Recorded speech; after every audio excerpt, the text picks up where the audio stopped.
بسم اللہ الرحمن الرحیم۔ خاندان۔ سیدہ خدیجہ اور آقا صلی اللہ علیہ وآلہ وسلم کا گھر خوشیوں سے بھرا ہوا تھا۔ خدا نے ایک ایک کر کے 6 بچے آقا صلی اللہ علیہ وآلہ وسلم کو سیدہ کے بطن سے دیے۔ بچوں کی عمروں میں کم و بیش سال 1.5 سال کا وقفہ تھا۔ آقا صلی اللہ علیہ وآلہ وسلم کی عمر 26 سال ہوئی تو خدا نے بیٹے سے نوازا۔ نام قاسم رکھا گیا۔ اس کی بدولت آقا صلی اللہ علیہ وآلہ وسلم کی کنیت ابو قاسم ہو گئی۔ ننھے قاسم ابھی 18 مہینے کے شیرخوار ہی تھے کہ بخار سے فوت ہو گئے۔ آقا صلی اللہ علیہ وآلہ وسلم 28.5 سال کے ہوئے تو ان کے گھر سیدہ زینب ہوئیں۔ 1.25 سال بعد سیدہ رقیہ کی ولادت ہوئی۔ آقا صلی اللہ علیہ وآلہ وسلم 32 برس کے تھے جب سیدہ ام کلثوم کی پیدائش ہوئی۔ جن دنوں خدا اپنے گھر کی تعمیر نو کروانے کے لیے مکہ کے قبائل کے کندھوں پہ پتھر اٹھوا رہا تھا اور خدا کے گھر پہ تعمیر نو کی تکمیل کے بعد حجر اسود آقا صلی اللہ علیہ وآلہ وسلم کے ہاتھوں سے رکھے جانے والا واقعہ ہونے والا تھا، آقا صلی اللہ علیہ وآلہ وسلم کے گھر جنت کی تمام عورتوں کی سردار سیدہ فاطمہ الزہرا کی ولادت ہوئی۔ سیدہ فاطمہ کے بارے میں آقا صلی اللہ علیہ وآلہ وسلم کہا کرتے تھے، ان کا مقام ام عیسیٰ بنت عمران سیدہ مریم کے بعد سب سے معزز تر ہے۔ آقا صلی اللہ علیہ وآلہ وسلم کا چھٹا بچہ سیدہ خدیجہ کے بطن سے بعثت کے بعد ہوا۔ بچے کا نام عبداللہ اور لقب طیب اور طاہر تھا۔ وہ بہت کم دنوں کا تھا کہ فوت ہو گیا تھا۔ آقا صلی اللہ علیہ وآلہ وسلم کی عمر مبارک اس وقت 43 برس تھی، وہی اترے 3.25 برس ہو چکے تھے۔ اسلام کی طرف بلاوے کا عام اعلان ہوئے بھی کچھ مہینے گزر چکے تھے۔ قریش کے سردار آقا صلی اللہ علیہ وآلہ وسلم کی مخالفت پہ ان دنوں اترے ہوئے تھے۔ ننھے طاہر طیب کے وفات پہ بنو سہم کے قریشی بدفطرت سردار عاص بن وائل نے کعبے کے احاطے میں لوگوں کے ہجوم میں کہا، لو، ابن عبداللہ صلی اللہ علیہ وآلہ وسلم کی نسل منقطع ہو گئی اور نعوذ باللہ وہ ابتر ہو گئے۔ آقا صلی اللہ علیہ وآلہ وسلم نے اس بدتمیزی کا کوئی جواب نہ دیا۔ آقا صلی اللہ علیہ وآلہ وسلم کے خدا نے سورۃ کوثر اتاری۔ 3 آیتوں کی اس حسین سورت میں کہا، ہم نے تمہیں کوثر عطا کی، اب رب کی بڑائی بیان کر اور قربانی کر، یقیناً تیرا دشمن ہی ابتر ہوگا۔ آقا صلی اللہ علیہ وآلہ وسلم نے کبھی برائی کا جواب برائی سے نہیں دیا۔ خدا نے لیکن آقا صلی اللہ علیہ وآلہ وسلم کو برا کہنے والے کسی بدبخت کو نہ چھوڑا، اینٹ کا جواب پتھر سے دیا۔ صرف اسی کو نہیں، آقا صلی اللہ علیہ وآلہ وسلم کے دشمنوں کی نسلوں میں ایسے پتھر پیدا کر دیے جو اپنے اپنے نصیب بھی خود توڑیں اور برباد کریں۔ آقا صلی اللہ علیہ وآلہ وسلم خدا کا مان ہے۔ سیدہ خدیجہ جو مکہ کی کامیاب اور متمول تاجرہ تھیں، اپنے بچوں کی پرورش اور آقا کی خدمت میں جت گئیں۔ ہر بچے کے لیے اس کی پیدائش سے پہلے ایک دودھ پلانے والی کا انتظام کیا جاتا۔ ہر بچے کی پیدائش کے 7 دنوں بعد عقیقہ ہوتا۔ بیٹے کی ولادت پہ 2 بکرے اور بیٹی کی پیدائش پر 1 بکری ذبح کر کے لوگوں کو کھلا دی جاتی۔ آقا صلی اللہ علیہ وآلہ وسلم کی چھوٹی پھوپھی صفیہ جو سیدہ خدیجہ کی بھابی تھیں، ان کی آزاد کی ہوئی کنیز سلمہ ہمہ وقت سیدہ کی خدمت گزار تھیں۔ شادی کے بعد اور بچوں کی ولادت پر بھی کئی بار آقا صلی اللہ علیہ وآلہ وسلم کی رضائی ماں حلیمہ سیدہ کے گھر آتی رہیں اور سیدہ سے انعام و اکرام وصول کرتی رہیں۔ پہلی بار جب شادی کے بعد مائی حلیمہ تشریف لائیں تو آقا صلی اللہ علیہ وآلہ وسلم میری ماں کہہ کے لپک کے ان سے لپٹ گئے اور سر پہ بندی چادر ادب سے کھول کے زمین پہ بچھی چٹائی پہ بچھائی اور ماں حلیمہ کو احترام اور محبت سے بٹھایا۔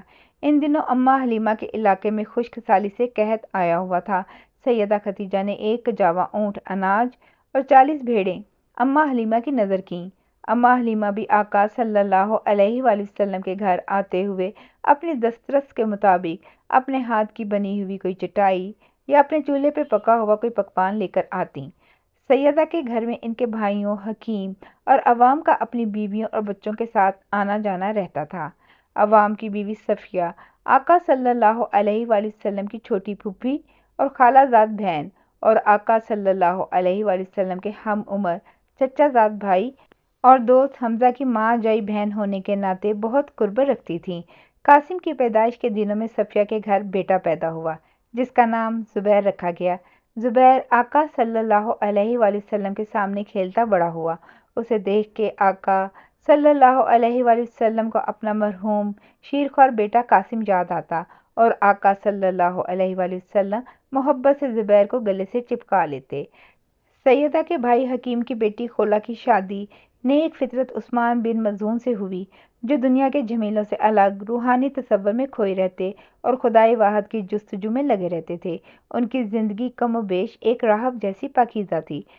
سیدہ کی بہن حالہ بھی اکثر ادھر آتیں اور اپنے بیٹے ابوالعاص کو اپنے ساتھ لاتی۔ حالہ کا بیٹا سیدہ اور آقا صلی اللہ علیہ وآلہ وسلم کی بیٹی زینب سے چند سال بڑا تھا۔ بعد کے دنوں میں سیدہ زینب کی شادی اسی حالہ کے بیٹے ابوالعاص سے ہوئی تھی۔ آقا صلی اللہ علیہ وآلہ وسلم جن دنوں کعبہ کی تعمیر نو حجر اسود اپنے ہاتھوں سے لگا کے آئے اور خدا نے ان کے گھر سیدہ فاطمہ کو پیدا کیا تو آقا صلی اللہ علیہ وآلہ وسلم نے اپنے چچا ابو طالب کا 6 سال کا چوتھا بیٹا علی ہمیشہ کے لیے اپنے گھر لے آئے۔ سردار ابو طالب کی بیٹیاں بھی 3 تھیں۔ عرب کے اس معاشرے میں 7-8 بچوں کا گھرانہ کوئی کثیر اولاد گھرانہ تصور نہ ہوتا۔ سردار کے دوسرے بھائی متمول زندگی گزار رہے تھے۔ سردار کا چھوٹا بھائی عباس، جو آقا صلی اللہ علیہ وآلہ وسلم سے 3 سال بڑا تھا، سونے کا کاروبار اور سودی لین دین کی وجہ سے اچھا خاصا مالدار تھا۔ ایک بار آقا صلی اللہ علیہ وآلہ وسلم نے اپنے چچا عباس سے کہا کہ ہم چچا ابو طالب کے 2 بیٹوں کو اپنی پرورش میں لے لیتے ہیں، جیسے سردار نے ان دونوں کی پرورش کی تھی، تاکہ آپسی اخوت بڑھے۔ چچا عباس راضی ہو گئے۔ دونوں سردار ابو طالب کی خدمت میں حاضر ہوئے اور مدعا بیان کیا۔ سردار ابو طالب نے کہا، عقیل کو میرے پاس رہنے دو، باقی تم فیصلہ کر لو۔ عقیل سے 10 سال چھوٹا جعفر تھا اور 16 سالہ جعفر سے چھوٹا 6 سالہ علی۔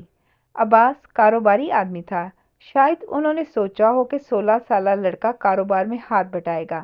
آقا صلی اللہ علیہ وآلہ وسلم نے مسکراتے ہوئے سردار کے سب سے چھوٹے بیٹے 6 سالہ علی کے سر پہ محبت سے ہاتھ رکھ کے اسے گود میں اٹھا لیا۔ اس دن سے سیدہ خدیجہ اور آقا صلی اللہ علیہ وآلہ وسلم کے گھر میں ان 4 بچیوں کے ساتھ ایک ان کا نیا بیٹا علی بھی پرورش پانے لگا۔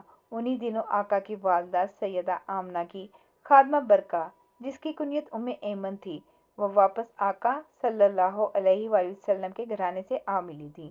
آقا صلی اللہ علیہ وآلہ وسلم کی والدہ کی وفات کے وقت مکہ اور یثرب کے درمیان ابوا کے ویرانے میں ایک صرف ایمن آقا صلی اللہ علیہ وآلہ وسلم کے ساتھ تھی۔ انہی نے سیدہ آمنہ کی زندگی کے آخری دنوں میں سفر اور بیماری میں خدمت کی تھی۔ انہی کے سامنے سیدہ آمنہ کی رحلت ہوئی تھی۔ انہی نے یثرب اور مکہ کے مسافروں سے مل کر سیدہ آمنہ کو لحد میں اتارا تھا۔ انہی کے ساتھ آقا صلی اللہ علیہ وآلہ وسلم 6 سال کی کم عمری میں ہفتہ بھر رتیلے پتھریلے صحرا میں چلتے چلتے مکہ میں دادا عبد المطلب کے پاس آئے تھے۔